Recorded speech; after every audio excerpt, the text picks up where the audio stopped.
Good morning. Let me get to my Bible app.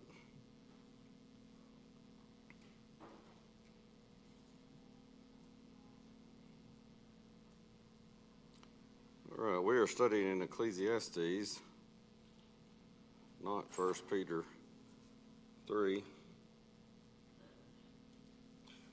That was from Bible time. We were looking at Bible Bowl questions.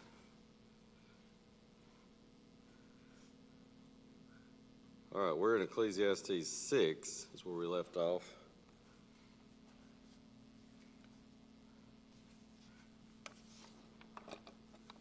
And I don't know why the TVs are off back there. I don't necessarily need them, but I don't have a screen back there. It may just be off. It may not be anything wrong. Hopefully that's all it is. I can do it during Bible class, but if I'm preaching and have PowerPoint and I can't see it back there, it's like I can't help it. I just have to turn around, and I may end up doing that during class. I'm always just terrified that what I'm seeing on my screen is not what is being seen up there. But I think, yeah, okay. All right, so we started chapter 6 last week. Got almost through it. I was trying to get through chapter 6, but we just ran out of time. As we noted, this first, I've got it actually down as verses 1 through 6, would be the 12th vain thing that Solomon notes. I mentioned this, I think it was last week, might have been 2 classes back, that there are, in the World Video Bible School notes, he observes 18 different things throughout the book that Solomon will identify as vain, empty, worthless. We talked a lot about that word, hevel or something like that in the Hebrew, meaning it might mean smoke, vapor, we might say fog, steam, and a lot of times he'll talk about things that are vain, and it's that idea, and sometimes it's actually expressed in those words, grasping at wind, grasping at smoke, vapor, obviously something that you cannot grasp. And so it's that idea appears quite frequently throughout the book. But these first 6 verses or so of chapter 6 are the 12th vain thing, and that is having wealth but failing to use it properly. We noted, kind of close of chapter 5, that he talks about proper use of wealth. Here he's going to kind of look at the opposite side of that. And then when you get into the rest of the chapter, he's dealing with, again, the idea of, you see it here, verse 7, all the labor of man is for his mouth, and yet the soul is not satisfied. I was reading I think it was just this past week, from another set of notes on Ecclesiastes, where this brother made the observation that, this phrase, all the labor of man is for his mouth, and yet the soul is not satisfied. That's just kind of the nature of, I don't know if I would say it's the nature of humans, because if it's just our nature, period, then, well, how could we be content when we get to heaven? We'd constantly be wanting more and more and more. I think it's probably more accurate to say it's might be fair to say a tendency, but I think it's part of life in this world. And it's part of the temptation with which Satan assaults us, is that here in this life you can never have enough of everything. I think in a sense it's part of our physical existence. It might be fair to say that, because even just looking at this from a purely just everyday standpoint, we get up, we eat breakfast, or maybe you're a person, a lot of times just during the week or whatever, I don't typically eat breakfast. A lot of times I'll just come in, breakfast is a cup of coffee, and that's the best breakfast. But lunchtime comes around, supper time comes around, we eat. And give it a few hours, or if you have teenage children, a few minutes, and you're going to start hearing what? I'm hungry. Have anything to eat around here? And that's the nature of it. You eat today, you're going to eat tomorrow. You're going to be hungry again in a little while. And there's never a point at which, you might live 80, 90 years, but unless, there's serious health difficulties or something like that, you're never going to get to a point where you say, I think I've had my fill of food for the rest of my life. I'm just done with this. Don't want to drink anymore. Don't want to eat anything else. I'm just done.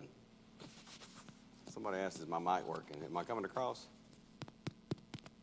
Maybe I need to scoot it up some. Is that better? See if that's any better. Okay.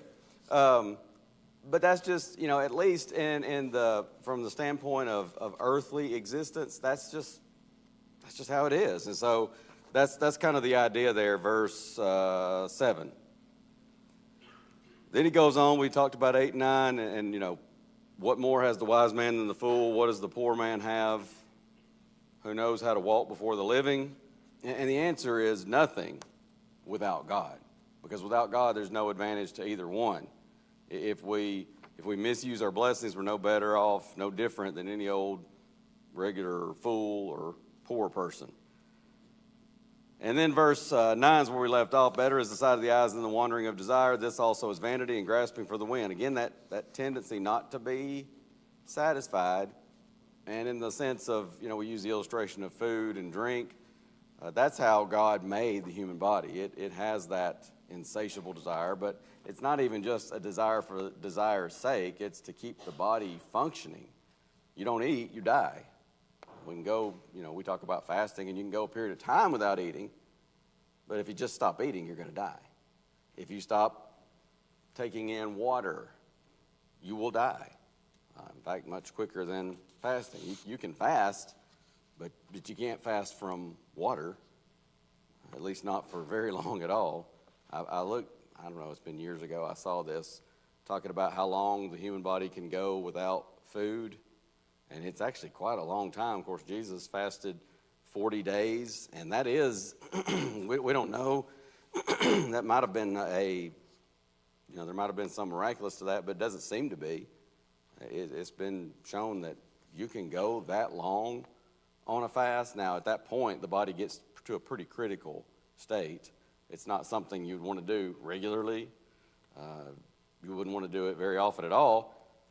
But you can go a long time without food. But the same article I was reading was talking about, okay, how long could you go without water? And it was, I want to say it was like 3 or 4 days. If you just didn't have any water at all, you would die. And of course, dehydration, even just getting a little bit dehydrated, it has some pretty visceral effects on the human body.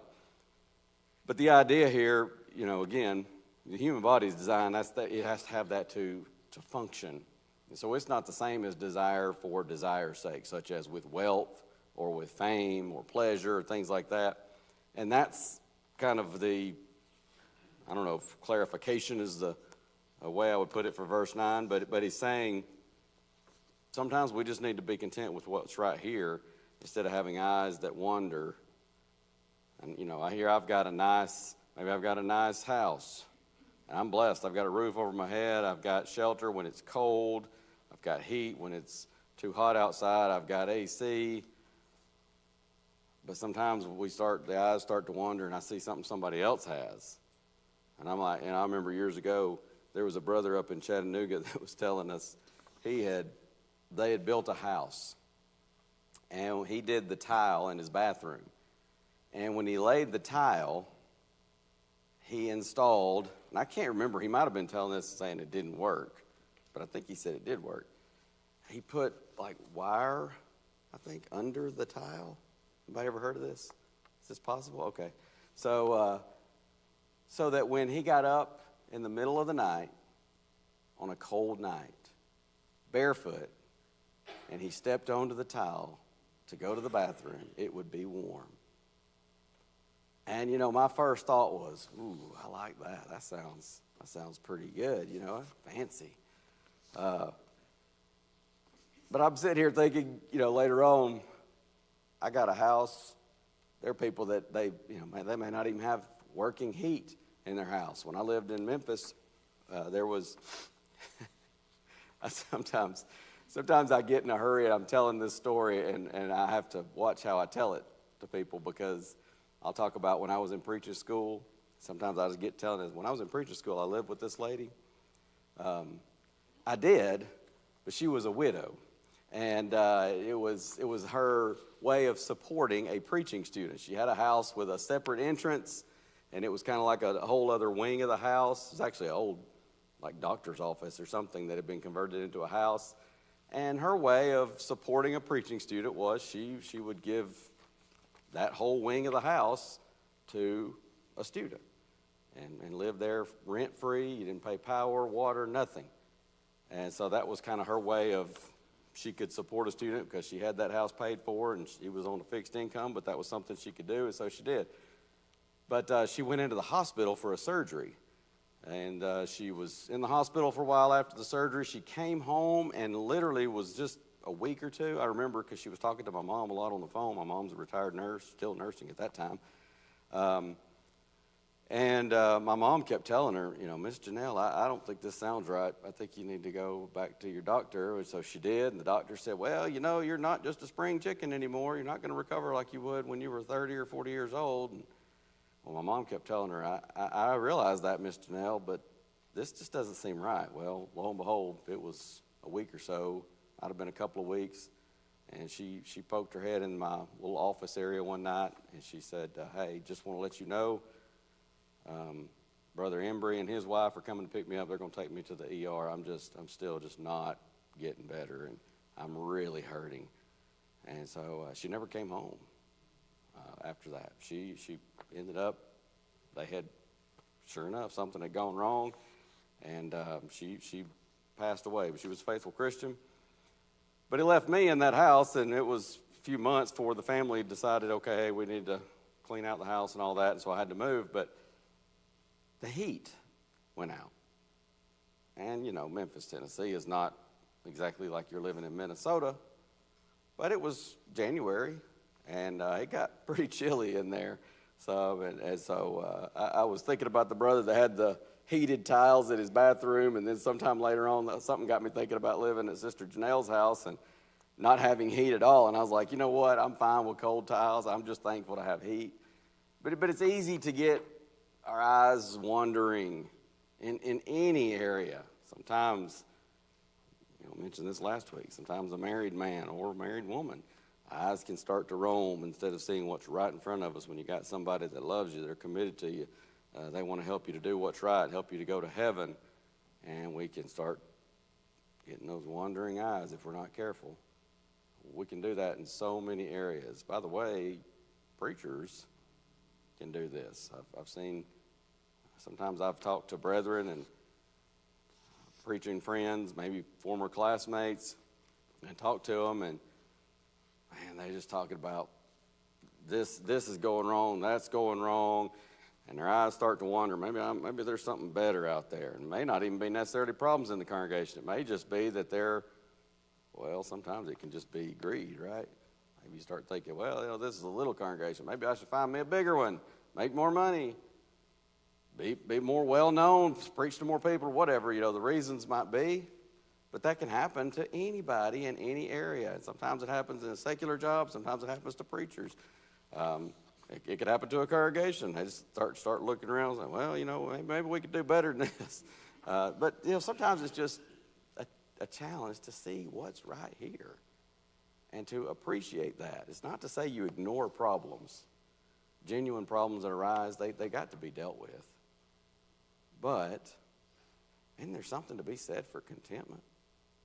And sometimes we need to work on that in our own lives. I know I do many times in mine.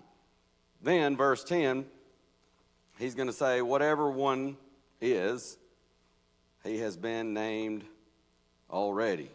For it is known that he is man, and he cannot contend with him who is mightier than he. Now, in the King James, it's a slightly different, a fairly different rendering. That which hath been is already, that which hath been is named already, and it is known that it is man. Neither may he contend with him that is mightier than he. And you see the way it's rendered there in the ESV on the right-hand side. Whatever has come to be has already been named, and it is known what man is, and that he is not able to dispute with one stronger than he. This is a little bit of a difficult verse.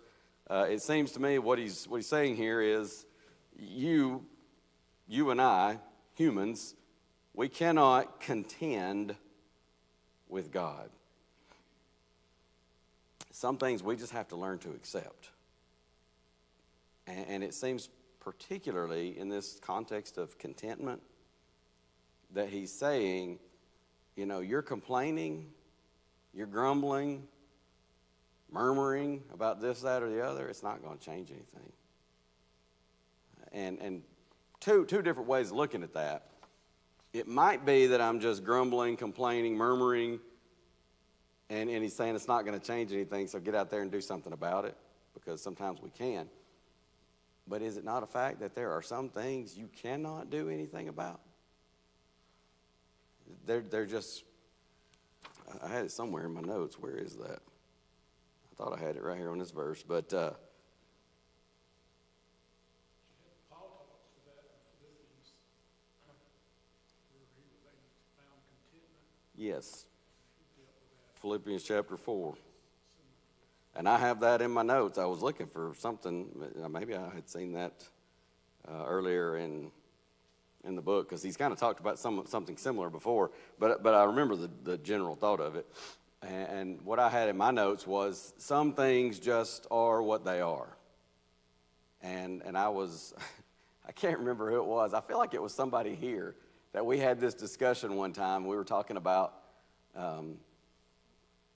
for lack of a better term, stupid expressions that we have. And somebody mentioned, said, the one expression I just can't stand. No, it wasn't. It was with our preacher group, Keith Ritchie and Cliff and Dave. We get together sometimes and do some study and just visiting. But we were talking about this one time, and I think it was Brother Ritchie that said, I can't stand that phrase. It is what it is. He was like, what a ridiculous phrase. Well, of course it is what it is. But when we say that, we mean by that some things you have to just accept it, right? And so I was kind of like, he kind of went on a rant about that, if I'm remembering who that was correctly. It could have been a conversation I had with somebody here. And I was thinking about it, and I kind of was sort of like sheepishly said, I use that phrase a lot. I kind of like that phrase. It is kind of, I get the point that it's a little bit, repetitive maybe. But what we mean by that is some things you just can't change. You might as well accept it. And so you could have a most eloquent discourse on some things, such as in Ecclesiastes. Does it change anything? I mean, Ecclesiastes is, there are times, as I've noted, where it's kind of difficult looking at the verse by verse. But what an eloquent discourse this is on life, and don't waste your life, and finding real meaning and value in life, lasting meaning and value in life. And yet, he reminds us, at least here and other places, I've been to other places as well, that at the end of the day, it doesn't change anything. Because you're always going to find emptiness in life if you're grasping for things, if you're constantly after stuff, wealth, women, wine, fame, all these different things that he goes through. That, from that standpoint, it is what it is. You're not going to find, and death comes to all, and he notes that several times. There's no getting around that. And you can have the most eloquent discourse about how foolish it may be to die, or how futile it seems that we come into this life, and again, this is a lot of Ecclesiastes. We come into this life and we're constantly, working, and we go the Monday through Friday. We try to enjoy the weekend, and it's like, oh, here it goes again. And I was talking to somebody about this recently, that when I worked a secular job at Blue Cross, it got to the point where at one point I just got to where I couldn't even enjoy vacations, or I couldn't even enjoy a simple Memorial Day, Labor Day, Veterans Day, Thanksgiving, those holidays like that, because, especially if it was a Monday holiday or a Friday, or like Thanksgiving, we'd get Thursday and Friday off, because when you come in on Monday after Thanksgiving,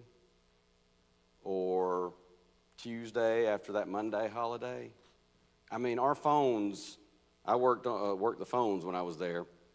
They came on at 8:30. People called around 8. I'm pretty sure some called 7:30, and they would just sit in the queue. And it would just say, had some kind of pre-recorded message, our phone line's open at 8:30. We'll be with you shortly.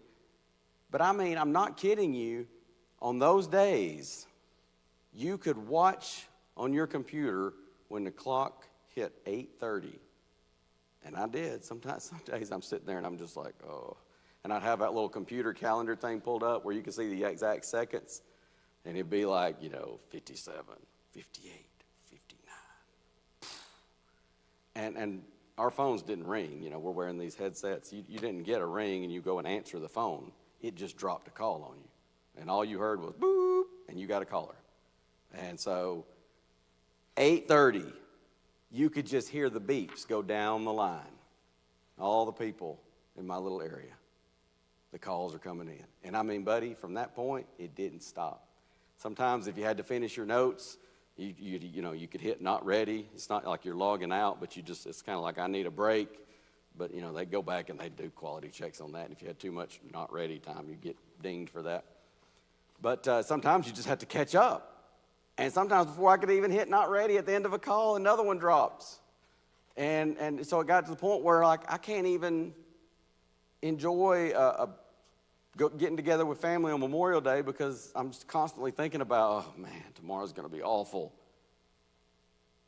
And I finally had to learn, ironically, not long before I left that job, but I finally learned I just had to kind of compartmentalize that and just put that away. I'll think about that. That's a future Chad problem. I'm going to worry about that tomorrow or whatever. But that's kind of so much of what Solomon is saying here. You work, and you may enjoy a little bit of a respite on the weekend, but then it's back at it. And it just, sometimes it's this cyclical nature of life. But it doesn't change anything. Some things just, they are what they are, right? And that's kind of a lot of his point here. Now, going into verse 11, he's going to list the 13th vain thing. And this is using words masterfully. And I may have touched on this last week. You don't see this in the King James or New King James. Seeing there be many things that increase vanity, what is man the better? That's how the King James renders it. You see the New King James, since there are many things that increase vanity, how is man the better? But the ESV has it as, the more words, the more vanity. And what is the advantage to man? Well, again, kind of like what we've been talking about here, mere talk, it changes nothing. Some things in the world they just are what they are. I'm reminded of Proverbs 14:23, in all labor there is profit, but idle chatter leads only to poverty. That's how the New King James renders that. We paraphrase that verse, Proverbs 14:23.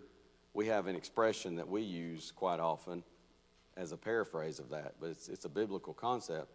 We sometimes say talk is cheap. Talk is cheap. You can give an eloquent discourse on so many things. Some things, again, in life that you're just not going to change no matter what. But some things are changeable. You can do something about it. And somebody may get up, and by the way, ain't politicians great at this? I mean, they can give a great discourse on this that's wrong in the world, that's wrong in the world, but so often do very little, if anything, to change that. Of course, we understand that sometimes there's other factors that are limiting, but the point here being talk is cheap, and it's not going to change anything. If you can do something about it, stop talking and get busy. If you can't, something like death, you can rail against it all day long with amazing eloquence, but it won't change the fact. We can talk about, boy, I won't rest until there's not a single poor person left in the world. And yep, didn't Jesus even make the observation one time, the poor you have always with you. There will always be those who are poor. Sometimes that's part of living in a fallen world. Sometimes that's part of people that just don't manage stuff very well. You ever known somebody that they worked a pretty decent job, got a pretty decent salary, and yet they're poor? At least just to some extent. Of course, we understand just living in this country, we're wealthy compared to the vast majority of the world. But I had a friend years ago, and dude was amazingly talented when it came to computer networking and things like that. And he got a really, really good job and made good money. And yet they were constantly struggling financially. Why? He didn't manage it. And so in a sense, especially compared to his salary, he lived a pretty poor life because he would just waste it on goofy things. And you know, it happens sometimes even to, it can happen to anybody where you got these subscriptions, and sometimes we just forget about all the subscriptions that we've got, and it may be something I'm not using, haven't used in forever, may not ever use it. But I'm paying for that, and I'm sometimes pretty exorbitant amount of subscription fees. But that was that friend of mine. He in fact, I asked somebody one time, I think it was a relative that I was close enough to that I could ask. I said, hey, you know, he's always talking about like they're struggling with this, they're struggling with that. Like, he works for this big company, and like, do they just not pay him very well? You think maybe he could find a better job? He's like, Chad, he has an excellent job. I'll never make as much as he makes. And I'm like, okay, so what gives? And he's like, have you ever seen him? You ever gone to a restaurant with him? He just buy this, buy that, and leave it all on the table. You ever seen him in a store? You know, he could go through all the different things. And I was like, oh, okay, well, that makes sense now. And so some things you're just not going to change by talk. Some things you're not going to change, period. Some things you're not going to change unless you get up and do something. Get busy. And so that's kind of the point here. And, you know, there is one thing words can do. And that seems to be the point here, at least how the ESV renders it. The more words, the more vanity. There is one thing you can do by continually just talking about it, and that is to increase vanity. Isn't that encouraging? Sometimes I've had, whether it be my mom or my grandmother or maybe a wise brother or sister in Christ, that I just get to ranting and raving about something and sometimes say, well, you know, Chad, you sitting here talking about it isn't improving anything. You sitting here talking about it is only just serving to make you more worked up, upset, and frustrated. And it's not going to change anything. Well, that's not always easy to hear, but isn't it the truth? And so he says, all our talk's not going to change anything. What it can accomplish is to make you more frustrated, make you feel more and more like you're just grasping at smoke, at the wind, and make you feel more frustrated with this vain life. So, verse 12. By the way, somebody sent me a note a while ago, just going with this about talk. Talk is cheap. We also have a phrase that we use, actions speak louder than words. And so there's a time to speak and to deal with things with words.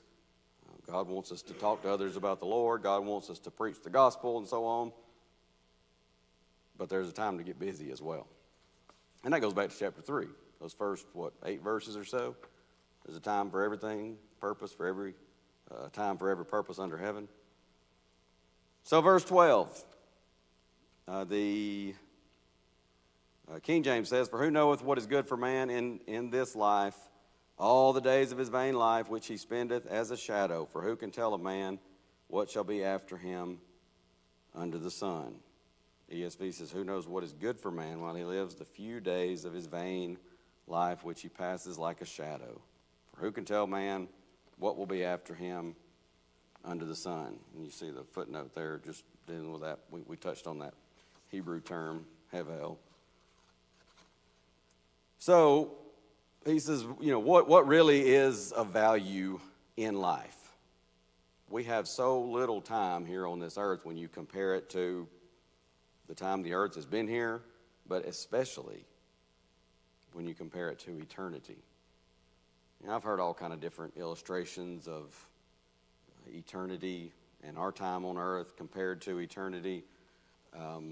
There was one, somebody had shared, I think a video, might have been on Facebook or something, of this denominational preacher, Francis Chan, I think was his name, where he had this big, long, I don't know if it was a rope or a chain or something, might have been a chain. But it was a huge, long thing, and it's like all, piled up on the stage, and he's got, he's holding a little bit of it in his hand, and it's connected to the rest, but he's looking at like a link on that chain, and he says, "This link is your life. And here's just the rest of time. Let that represent eternity." You see how little it is in the grand scheme. I heard a preacher years ago when I was a kid. I want to say it was like a youth day. And he said, this is the one that kind of stuck with me. He said, picture, if we could, and I think he might have gotten this from Wendell Winkler. Wendell Winkler was good at illustrations like this. But he said, picture if we could, make some kind of a path from the earth to the moon. Earth to the moon. And picture an ant. We've all seen an ant carrying around that little speck of dirt. Maybe they're working on their ant hill. And he said, picture that ant. He gets on that little path with a speck of dirt. And he walks all the way to the moon. And he deposits it. And then he comes all the way back. Now, you just picture how long that would take. But that's just a speck of dirt. He said he does that, he comes back, he gets another speck of dirt. All the way there, deposits it, comes back. Until he has taken every grain of sand from all the beaches on this earth and deposited them on the moon. He said, now you just imagine how long that would take. He said, folks, it's just getting to breakfast time in eternity. I was like, man, that just hit me. I mean, even as a kid, I was thinking like, just picturing an ant. You can watch an ant go a short distance. It takes a while to go that kind of distance. That many times.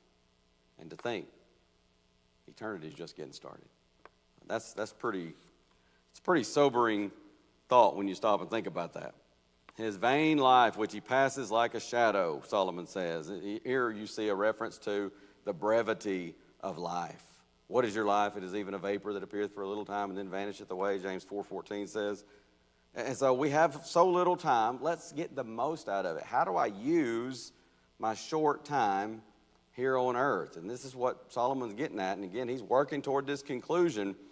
But there are moments in the book where he's all but come out and stated it. And this is one of those where he's kind of saying, hey, we're just here for a little time. How do we use it? We can grumble, we can complain about the inequities of life. We can grumble, we can complain about death, things like that. That doesn't change anything. The question is, what am I doing with my life? What am I doing with my time? Because that's what I have control over. Nobody, that last phrase there, Who could tell man what will be after him under the sun?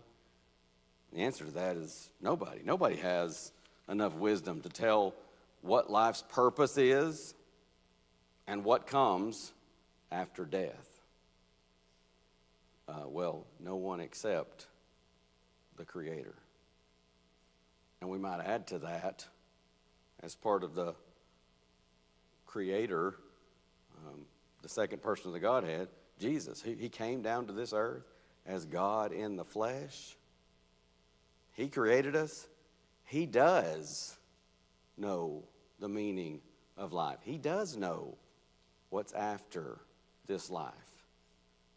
And he came down to this earth to tell us about the Father, to tell us about what really is important in life, what really is the meaning of life. And the only question is, am I going to listen?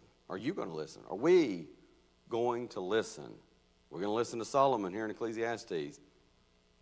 But as Jesus said, remember he talks about, I think it's right there in Matthew chapter 11, maybe? I think it's right there before we got to the section that we looked at a few weeks ago on those 5 amazing statements of Jesus. But he says in that context, if I'm right on that, but it's in the book of Matthew. If you read that, you will guaranteed run into it. The Queen of Sheba, she came from such a distance to see and to hear the wisdom of Solomon. But what does he say next? Behold, a greater than Solomon is here. And so, are we going to listen to Solomon? We should, certainly. It's inspired scripture. But may we never forget a greater than Solomon is here. We're going to listen to Jesus as he teaches us the real meaning, purpose of life and what comes after. So chapter 6 kind of summarized, God can give you everything you want. And that's kind of what he points out in verse 2. But may we never forget, there is no guarantee that he will give you power to enjoy it. It's not like he's sitting there waiting just to snatch the rug out from under us. Don't get me wrong. That's not the God of heaven. But the point here is God is in control. I might die before I can enjoy all the stuff of life. I might accumulate millions and die before I can even enjoy a fraction of that. So, why not just be content? Because if I'm his child, he says, I am with you.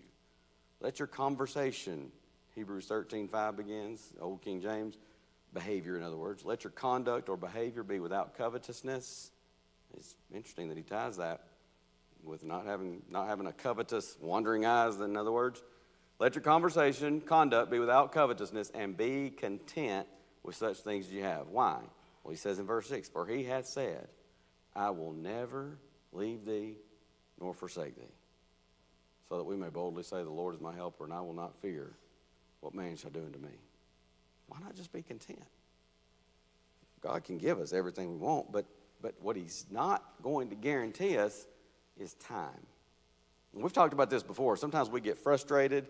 It might be health issues, and we can, and look, I'm not trying to belittle, because we've all been there, and sometimes maybe we're dealing with chronic health issues. It might be chronic pain, chronic sickness. It might not even be chronic. It might just be in that moment, and it just sort of feels like maybe it's the worst timing, or I feel so terrible, and I start to wonder, why, God? But especially in those chronic situations, maybe death. And we feel like, okay, man, here's somebody cut down in their prime. So much life ahead of them. But as we pointed out before, God has never, you can search Genesis to Revelation, Genesis 1, Revelation 22, the end of the book, and you will never find a promise from God where if you serve me, you will have X number of years on this earth. God hasn't promised anybody that. You won't find a promise that if you serve me, you will never have problems. In fact, it's quite the opposite. He says there are times you will suffer for doing what is right. And so sometimes we get frustrated. And again, I'm not trying to take away the human element of that, because some of that's humanity and it's a temptation.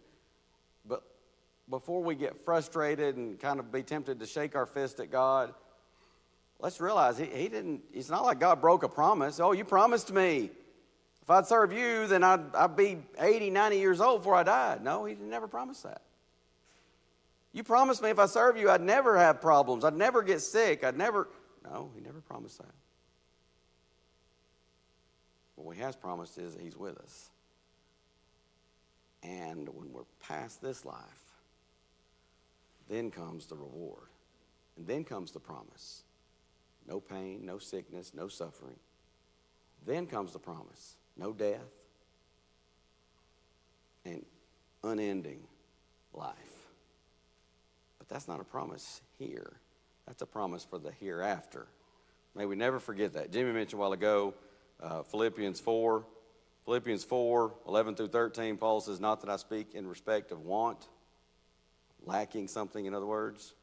Verse 11, for I have learned in whatsoever state I am, therewith to be content. He says, I know both how to be abased, and I know how to abound. Everywhere and in all things I am instructed both to be full and to be hungry, both to abound and to suffer need. Paul says, hey, I've been in situations where I had more than I could use, more than I needed. And I've been in situations where I was lacking. What's the difference? What's the common thread, rather, in those? He said, I learned to be content. And it's in that context that he then says, verse 13, I can do all things through Christ which strengtheneth me. So that's chapter 6. And when you get into chapter 7, I know we're down to our last few minutes of class here. The New King James lists this whole chapter, actually through chapter 8, verse 1. It lists that whole chapter as the value of practical wisdom, and you can see that just all the way down. And I think this version has it. He's got this version has my New King James in my office has it down through 8:1 as the value of practical wisdom. ESV has it as the contrast of wisdom and folly. That's the whole chapter. One fellow lists chapter 7, verses 1 through 13. He describes these first 13 verses of chapter 7 as the school of life. I like that title or summary. And then verses 14 through the end of the chapter, he just calls balance.